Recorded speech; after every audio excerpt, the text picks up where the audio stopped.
దేవునికి స్తోత్రము. అనుదిన వాక్య ధ్యానమునకై ఈరోజు 2024 సంవత్సరము జూలై నెల 13వ తారీఖు.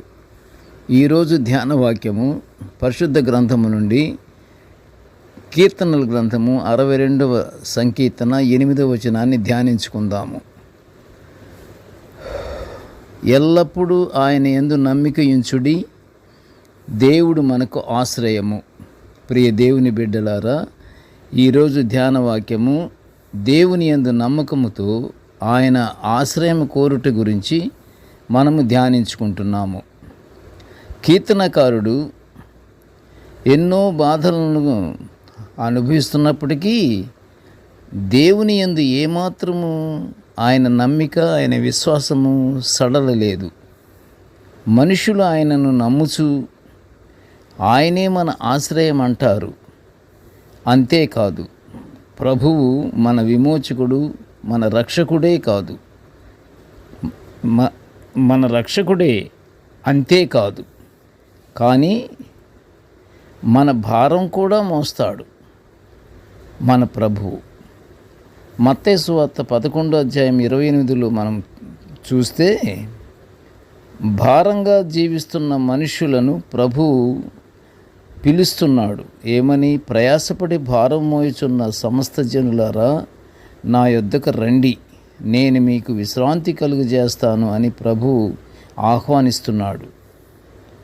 లోకములో అనేక ఒత్తిళ్లకు గురవుచు పాపబంధకాలలో నుండి విడిపించుకోలేక సతమవుతున్నవారు ఒక్కసారి ప్రభు వైపు చూసి, నీవే మాకు ఆశ్రయము అని నమ్మి దేవునిలో సమకూర్చబడితే ఆయన ఇచ్చేది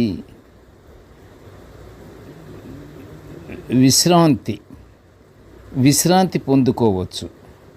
భారమంతా ఆయన మీద వేసి ఆయన పక్షమున నిలిచియుండుమని దేవుడు కోరుచున్నాడు. కీర్తనకారుడు కూడా 55వ సంకీర్తన 22లో ఏమంటున్నాడంటే, నీ భారము యెహోవా మీద మోపము, ఆయనే నిన్ను ఆదుకొను అని అంటున్నాడు కదా. మనము దేవునితో సహవాసం చేయాలి. మన సహవాసం అయితే తండ్రితో కూడాను, ఆయన కుమారుడైన యేసుక్రీస్తు ప్రభువుతో కూడాను ఉన్నది అని యోహాను కూడా తన మొదటి పత్రిక 1వ అధ్యాయము 3వ వచనములో చెప్తున్నాడు. ఎలాంటి సమస్య ఎదురైనను మనము శుద్ధ హృదయముతో మన దేవుని సహాయము కోరుకుంటే దేవుడు తప్పక మనలను కరుణిస్తాడు. మనకు ఆయన సహాయాన్ని మనకు అనుగ్రహిస్తాడు. మనకి కాపుదల మనకు అనుగ్రహిస్తాడు. ప్రార్థన చేసుకుందాము.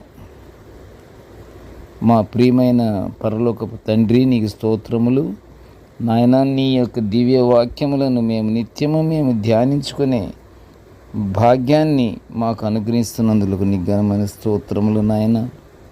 తండ్రి, నేటి ధ్యాన వాక్యమును వినుచున్న ప్రతి బిడ్డను ఆశీర్వదించయ్యా.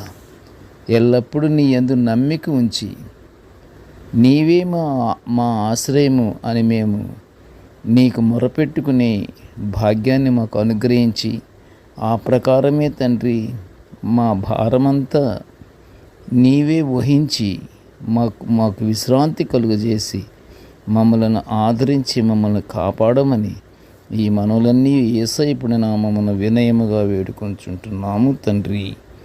ఆమేన్. దేవుడు మనల్ని అందరినీ బహుగా దీవించుగాక. ఆమేన్.